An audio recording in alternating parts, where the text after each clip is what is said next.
Welcome into the latest episode of Inside the Charge. I am so excited to have two Jay's Kicks, Jaysse Lopez, the founder of Urban Necessities, on with us today. And you travel all the way from Vegas to come to Buffalo for a Bills game. Yeah. We're going to start right there. No, I'm just... Not your first Bills game, not but my your first game in Buffalo. Yes. How exciting. Beyond excited to be here. Like, all of this feels unreal. Like, I'm just thankful for all of it. You're decked out in Bills gear. We've got the jersey, we've got the sweater. Did you go shopping today? I did for some of the pieces, but I had one of the pieces before I came here. This was premeditated. I love that. So, first game in Buffalo. You got to walk around a little bit already. I know we haven't started the tailgating yet. Yeah. But what were the vibes like getting to see Bills Mafia in full effect for Monday Night Football? No, crazy. Like like just driving in, seeing the neighbors of the stadium selling their like land for parking, and then everybody selling merch, and then a little bit of the tailgating. You get a good feeling coming in here, right? It's beautiful what you guys have built and the support that you have from the community. It's amazing. There's so many people that I've talked to who have come to Buffalo for their first Bills game, whether it be working for the team that we're about to play or fans that come in, and just the drive into the stadium where you get to see the tailgating at the houses. It's kind of like a nostalgic feeling almost to a lot of people. People describe it as it's close to a Green Bay Packers game as well, because the setup is very similar to between the Packers and the Bills, but just getting to see people tailgating out of their garages, tailgating out of their cars parked in the front lots of places. Yeah. How does that make you feel, seeing that for the first time? Again, I think the biggest thing I took away is that there's no right or wrong way to do it, right? As long as you're part of the mafia, like you could get away with whatever way you think is best doing it, and the energy, like people are friendly here. Like I've been to some stadiums where it's like you're kind of scared to even walk into the place, but it's got good vibes when you walk in. So we know you're not from Buffalo, but you have some friends who are tied to this place. A few.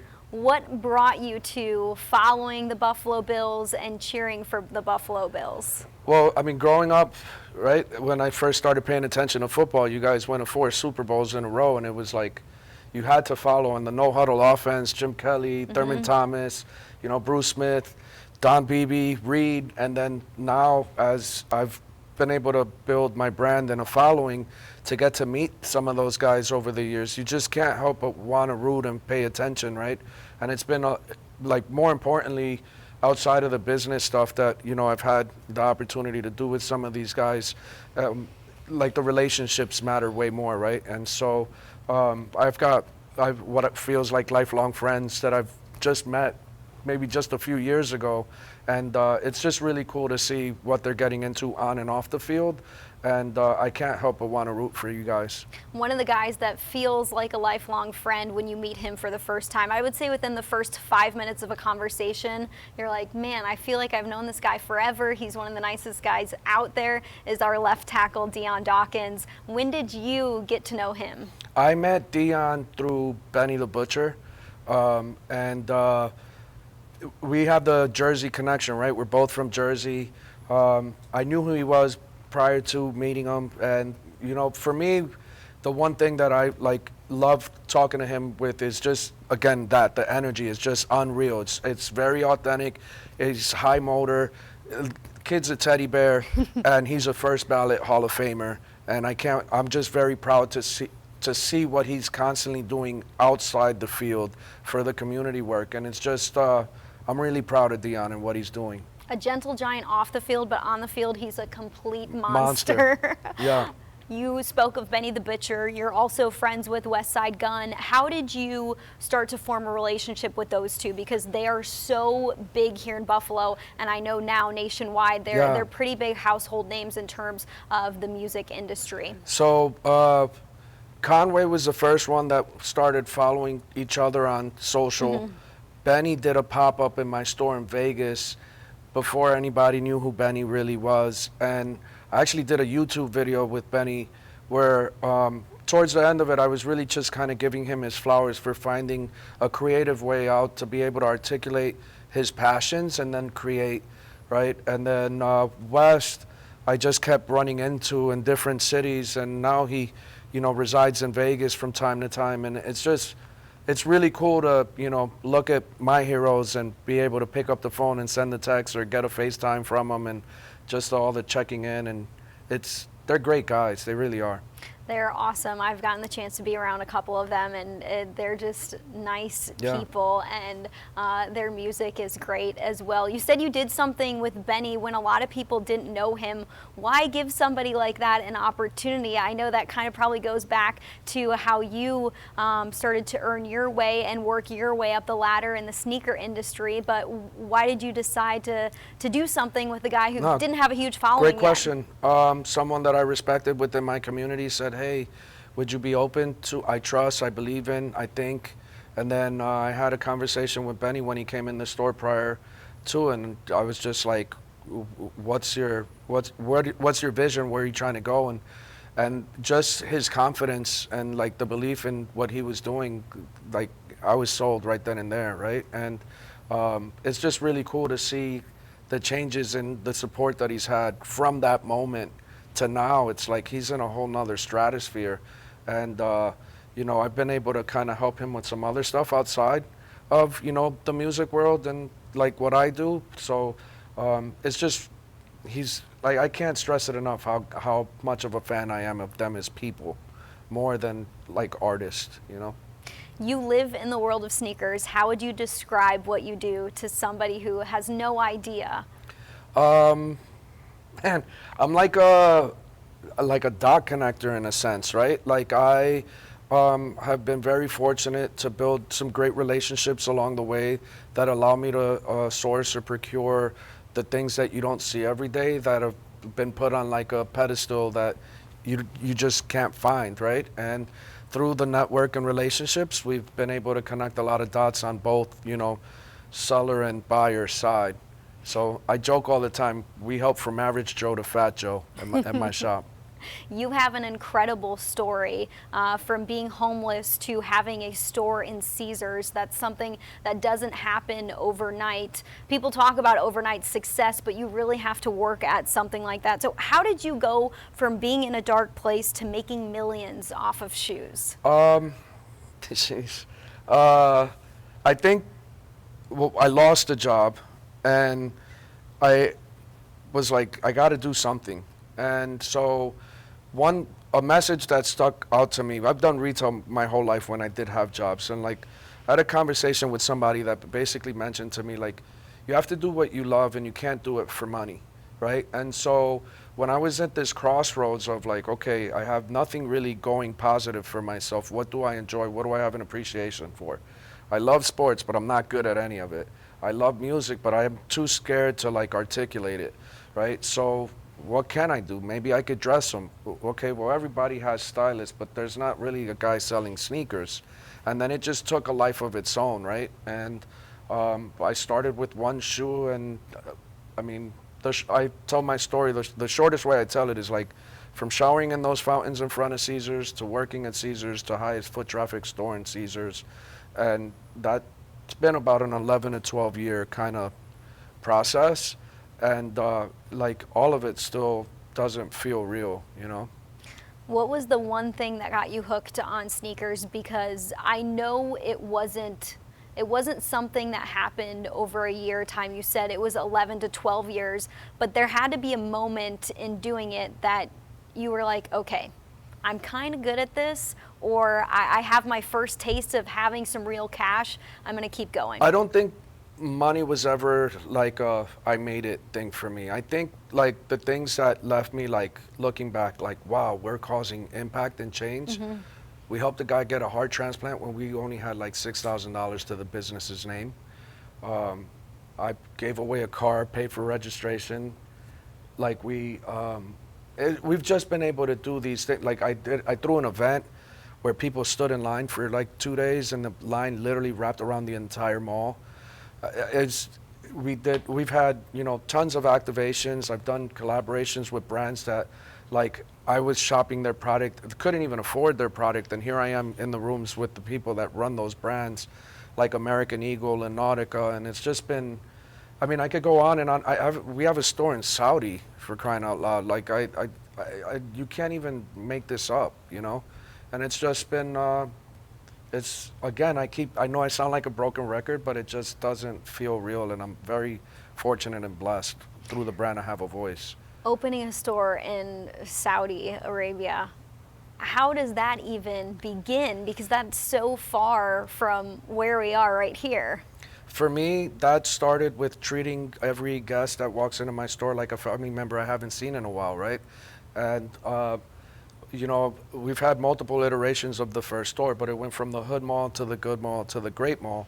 But when we were in that first spot that was just a few hundred square feet, we had some guests come in, and their conversation when after we helped them like get some stuff, they were like, "You should open a store in Saudi with us." And I'm like, "Guys, I don't even know what I'm doing." And that they started becoming regulars and frequents to the shop, and we start hanging out outside of, you know, the store, and the question just kept constantly getting asked. And towards the relationship getting to the point where it's a partnership, I said, you know, when the day comes that I feel comfortable that I have the tools and resources to handle scale that's that far away, I'll make a phone call. And then I never asked who they were or what they do, and then you find out they're like royal family and guys that are getting prominent sports athletes playing in that region of the world. They're responsible for UFC stuff that's happening in Vegas. It's like kind of surreal, but I didn't know who they were till I actually was in Saudi and saw, and it's like so different. I keep hearing the relationship aspect of all of this, you know, the joy that you get from forming those friendships, relationships, and helping people out. People could think of sneakers as just a material thing, but for you it seems like sneakers is way more than it being material. Yeah, well, it's all walks of life. There's no wrong or right way to acquire or wear or like source sneakers, right? Like, and what I appreciate about it is that it creates conversation, right? It's like wearing a nice cardigan that looks like Mrs. Doubtfire was a Bills fan one day, right? It lets you get into certain rooms, and they look at you a little different, right? So, and for some, it's a moment that they remember from a childhood or an experience, or they have it tied to an event. Like, there's so many different meanings to sneakers, and for some, like myself and some of the people that have supported my brand in the sourcing of product, it's a way of life that pays the bills, right? And so it's different. One thing that you have said across multiple videos about what has helped you find success and what has helped you grow into success is that you have to do the things that you hate to do. You have to fall in love with the process. What did you have to fall in love with? Data entry. That's like the biggest one. Data entry, learning to put others before me always, even when that might be the hardest thing to do or not the most beneficial monetarily. You know, your name and your you know, it's your legacy at the end of the day. And it's like, I'm very proud of what we've been able to build and how many people we've been able to help throughout the community. And like, we've literally created some of the best business practices in my industry over the last 10 years. And it started with one shoe and $40. It doesn't feel real. One shoe and $40. That's incredible. Our head coach, Sean McDermott, has a saying, trust the process, falling in love with the process. If you listen to press conferences, he will say it, his players will say it. How did you trust the process in one shoe and $40? Well, when I started looking at people that were sourcing items that I didn't even understand how someone could justify the dollar amount that it was, or how they were building the relationships and getting in rooms that I was like, how do you even get to know that person? When I started getting around those types or sending those questions on social media to some of them, it's like, how long have you been doing what you do? Or like the athletes, right? Dion or Josh Allen, like these guys have been playing the sport since they first put eyes on a football. And so you have all of, you know, middle school, all of high school, all of college, plus being a pro. You have 10 to 30 years into your craft. And then the businesses that I'm looking, that I respect and look up to, same thing. It's north of 10 to 30 years. So I just said I got to put in my time, and I got to try to learn as much as I can, and hopefully I'll be able to create my own way at some point. So it takes time. You mentioned Josh Allen. He's someone who has a story of having to put in a lot of hard work. He's somebody who didn't have any offers out of high school and found his way into an opportunity with Wyoming. He gets drafted by the Bills, and there were so many doubters, so many people that didn't believe in him, but yet he has proven people wrong. Every single Day in and day season out. he steps onto the field. How inspiring is it watching an athlete come from nowhere, I mean, and now is on one of the biggest stages in the world? It's some of the biggest motivation I've had throughout my career, right? I have a Josh Allen story that ties to Dion, and I asked Dion a couple years ago, like, who's one player that could play a different position and actually be successful at that position, and what position would it be? And he told me that Josh could probably play defensive end and probably be really good at it, because they actually line up once in a while against each other where he's a defensive end. Like, the kid just has heart and doesn't have any fear. And when you could operate or create without fear, there's no restrictions. And Josh is living proof of that. It seems like you have operated without fear. How do you get outside of the box that so many people put us in to operate on a different wavelength in a different planet and find your way to success? I've been foot and mouth and broke it the whole entire way, and I've done it so much to the point where now I'm not doing that as much. I still think I do it a little bit, but I think that everything is a learning lesson. It's like my practice, the repetition, right? And it's really hard to do at the beginning because there's no manual or playbook to say, okay, this is what's going to happen, and if you go this way or that way, you just have to try to create the solution before you even run into the problem. Yeah. I want to get into the good stuff. You've got some cool sneakers on. You collect sneakers. You have thousands of sneakers that you've sold, millions at this point, probably thousands in your stores, I should say. What is your favorite shoe right now? Well, the one that I always talk about that's like my tie-in of sneakers was the Black Cement 3. That was like the first sneaker that I was like, wow, what's that? Like, I'm not used to seeing sneakers look like this. My favorite, like, holy of holies that I still don't believe I have, and I paid what most people would pay for a car, and I wear them, is the Paris Dunk SB. And that shoe went from being, 10 years ago, $1,000 shoe to now it's like a six-figure shoe. Wow. So, yeah, I've got a few, but I know I'm nerding out a little bit right now. No, that's good. There's so many people that are Bills fans, that are sneakerheads. We have a lot of players that love to collect sneakers. You said you wear that expensive pair of sneakers. There's a camp in sneakerheads that like to buy the sneakers, but they don't like to wear them. And then there's the side that likes to buy them and spend money on them and wear them. Where do you fall between that? I'm still in the middle, right? Like, I have to wear the ones that you don't expect to see or me to have, because I'm like Mickey Mouse, and those are kind of like my gloves. But I'm also like still at a point in life where if I can't justify wearing it, I probably shouldn't own it, because like they fall apart, and it's just rubber and glue in a lot of cases, and like it's a horrible feeling when you have like something and you put it on and it crumbles and you don't really get to like live it, so. Is there a shoe that you want to get your hands on? Yes. Which one? The Stefan Diggs Asics. I'm like so upset I don't have a pair, and they're like thousands of dollars in my size, and I literally went to a trade show trying to source them. I've gone to every major consignment shop in New York trying to cannot find this shoe. So even me, I still struggle finding shoes, or shoes are still at price points that I can't justify. Those are so cool. He did a great job with Yeah, making those, and Asics has stepped up their game. they have. What has it been like to see these different brands not be a part of the conversation, and then in a couple years they're now a part of the conversation, and then change the game for shoes in general? Everything is in cycles, right? I think some people in my space say that sneakers are broken and that like it doesn't have the same allure, but I think that we're at probably the purest like iteration of sneaker consumption, Whereas like there's no right or wrong way to do it now, and there's no like, oh, I can't wear this because they're gonna say this about me. Like we're not too concerned with what other people think, even though we're like very fast fashion and it's just constantly evolving every 180 days or so. But I think it's cool. Asics, you know, Solomon, New Balance, all these brands that weren't at the forefront are now the ones that we're asking for when you go to these stores. Was there a golden era for sneakers in your mind? Or I are we think we're living still in it? living it. Okay. How Yeah, come?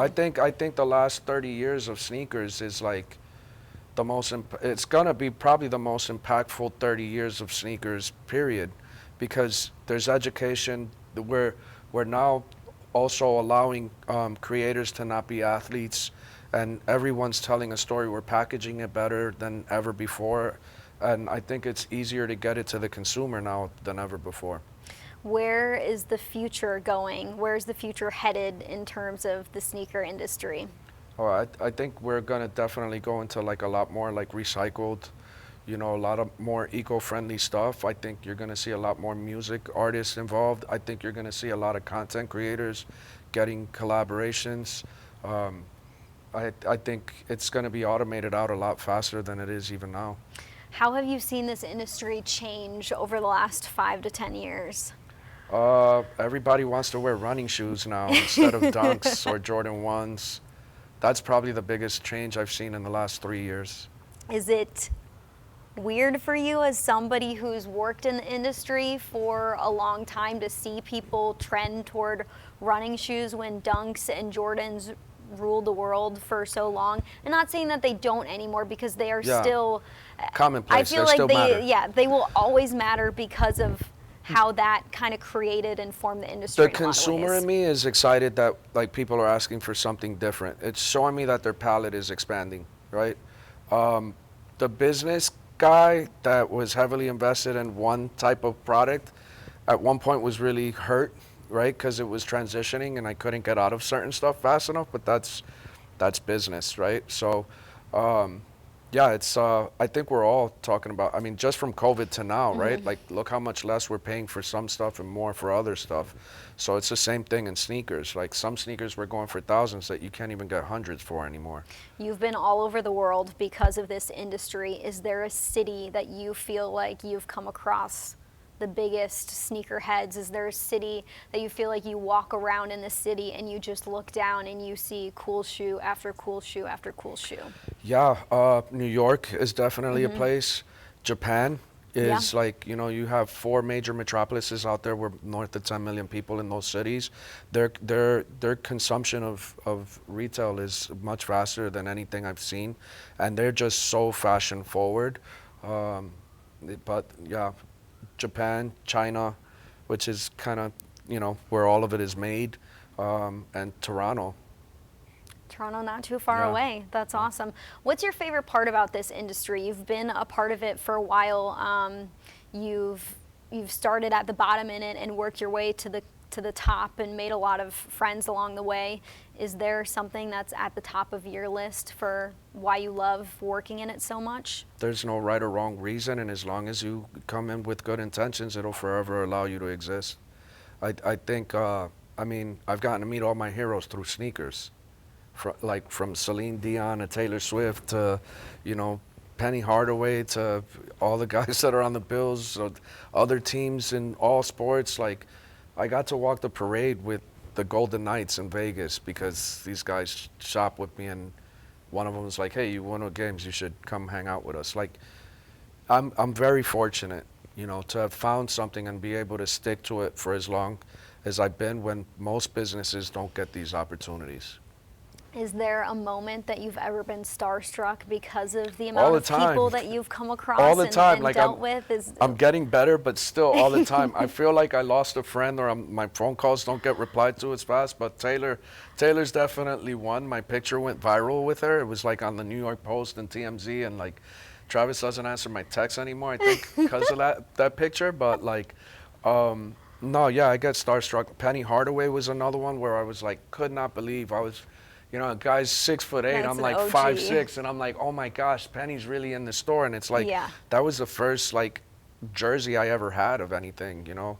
And Yeah, all the time. Eli Manning was another one that I was like in awe, you know. You mentioned Taylor. You were in the suite with Taylor when the Bills played the Chiefs. Which Bills won that game? The Bills, shout out Buffalo. How did that come about?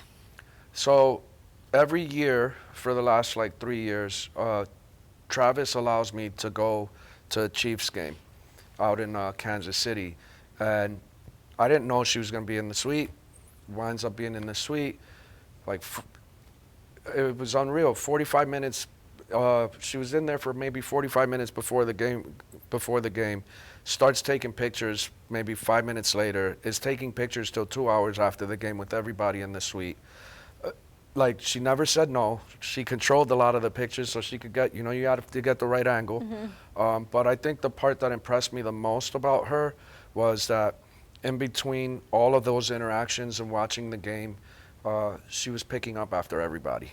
She was like, putting stuff in the trash, like changing the trash bags, like grabbing. She's just, you don't expect that from someone who's where they're at in their, in their career, to be that like mindful of everything that's going on around her. That's a really cool moment. Is there a league, a team that you would say buys the most from you? I mean, it happens in spurts, right? So if you guys go to Vegas, I get to see a lot of you guys if I micromanage the store enough to be in there. The home teams obviously are buying because I'm in their backyard, but we have some great relationships with players all across the league. Dion's always asking me for stuff. I'm trying my best to not sell him as much stuff nowadays because, he doesn't need every shoe. He just needs the right shoes. What is the weirdest request you've gotten from somebody who's asked you for a pair of shoes, or weirdest shoe you've been asked, hey, do you have this? Can you find a way to get me this? That's a great question. I've never really been asked that. Weirdest request. I've had clients that not only am I helping them get sneakers, but I'm like reserving hotels, getting them restaurant reservations, driving them around. Dion actually bought so much stuff on one trip during Pro Bowl last year. He bought so much stuff I had to like give him my car. He had my car for a couple of days in Vegas. So, it's Vegas, so you get asked some pretty weird stuff. It's like when you're here, you're family. Yeah, seriously. Yeah. So you went from a small store into a store in Caesars, 18,000 square feet, huge store. What's next for you? I think that you're going to see the brand continue to grow. I know that our relationship with Saudi is going to permit us to, create even more in that space.